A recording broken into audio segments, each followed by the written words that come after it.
In 1975, there was a man named Phil. He had a decent job working as a technician at a newspaper company in Missouri. The pay wasn't great, but it was stable. He had a family to feed, bills to pay, and like most people, he played it safe. But there was a fire inside Phil, a dream he never stopped thinking about.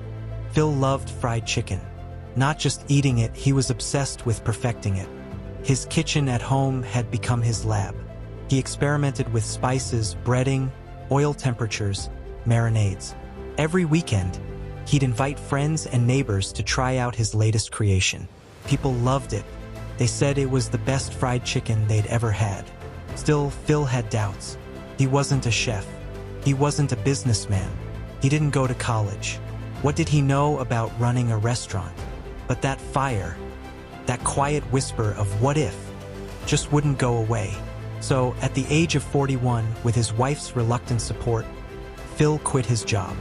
He cashed out his small savings, sold his only car, and opened a tiny fried chicken shack in a rundown part of town. It was called Phil's Chicken Shack. He built the tables himself from old crates.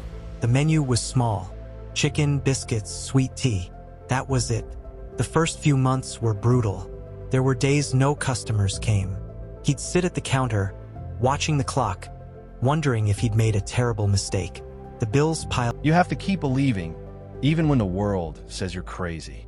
Now, maybe you're listening to this thinking, yeah, that's easy to say, but I've got bills, a family, responsibilities. So did Phil. He wasn't some 22-year-old with nothing to lose. He was 41, broke, terrified, but committed. The truth is, you don't need $1 million to start. You need conviction. You need grit. You need the courage to suck at something long enough to get good at it. Too many people wait for permission, wait for signs, wait for perfect timing. But here's the reality. The perfect time will never come. You don't need signs. You are the sign. If something's burning in your gut, an idea, a passion, a dream, that's the only sign you need. Start messy. Start scared. Start with what you have. But start, because regret is louder than failure.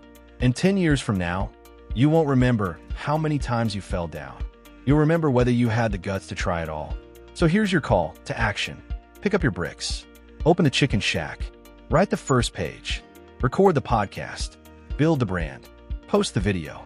Whatever your version of Phil's Fire Chicken is, go chase it. Not tomorrow. Not next month. Today. And if you fail, good. That means you're on the right track. Dust yourself off. Learn and move forward. Because every no brings you closer to the yes that changes your life. So go fail. Go fall. Go fight for it. Because your future self is watching. And they're cheering for you. They called him Joe the janitor. Every night, after everyone else had gone home, Joe would sweep the long, echoing hallways of NASA's headquarters in Houston, Texas. To most people, it was just a job.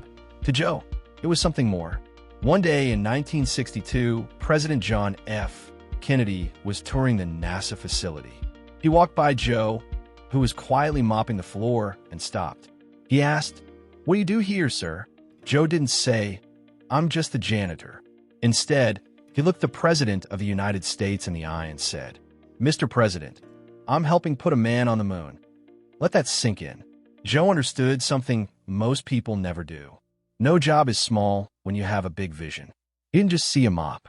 He saw a mission. He didn't just clean the floors.